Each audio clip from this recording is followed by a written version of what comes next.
กีชื่อว่านาสัญสุขหรือว่าสันตาสรอมือสกีแฮมมาความภาคภูมิใจเพราะว่าโยในนามมามอบกีฬาหรือว่าเครื่องกองเชียร์การกีฬากับมูเดเดซึ่งงานกีฬาเนื้อจิตจัดเขื่อนในวันที่16 เดือน 12เดือนที่จะรอดเนื้อให้เนี่ยติดตามแยงเลยเพราะว่า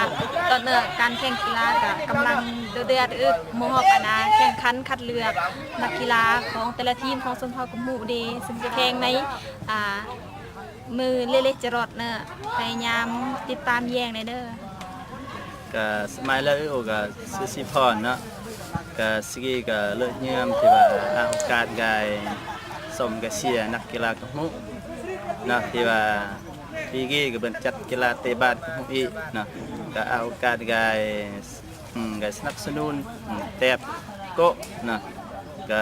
เพื่อได้ส่งเสริมนักกีฬากับมุอี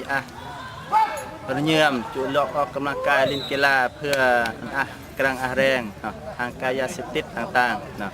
ก็เป็นงานที่ว่ากมุอีได้ควบจิตควบใจเยี่ยมยอดแต่งกีฬากี่อันเกิดแล้วเพราะฉะนั้นก็ชวน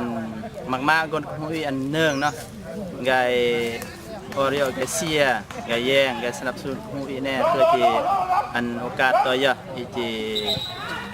ยี่ยมเสร็จหรือว่าที่พัฒนายอดเรื่อยๆเนาะเพราะว่าก็เป็นงานที่ว่าสำคัญของอีกไกบึบย่อไกความสมัครต่อย่อในบุญกีฬาของอีกีเนาะก็โอเอง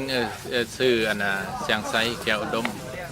ในมือสกีก็เบื่อได้ตั้งหน้าคณะรับผิดชอบ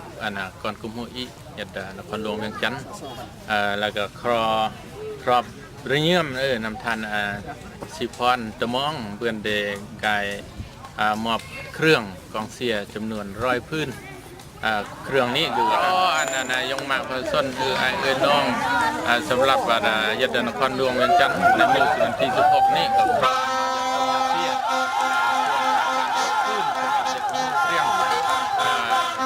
แล้วก็กุมโฮเด้ยัดในลงเบอร์ลงตั้งนี่แหละกายต่อร่วมนี่อาการปวดพื้นความมวลซื่นความเจริญก้าวหน้าเมื่อกับสิ่งเข้าเรื่องบางนี้คราวสุดท้ายนี่ก็โล่จำคนที่ยาสมเสียนี่ในมือสกีเพราะสุขภาพแรงโดยเฉพาะมันทันซีพอนนี่และอารมังคือมากรวยมากเลยก็เพื่อที่จะสู้กุมโฮเด้ในเมืองไทยก็ครอบเนี่ย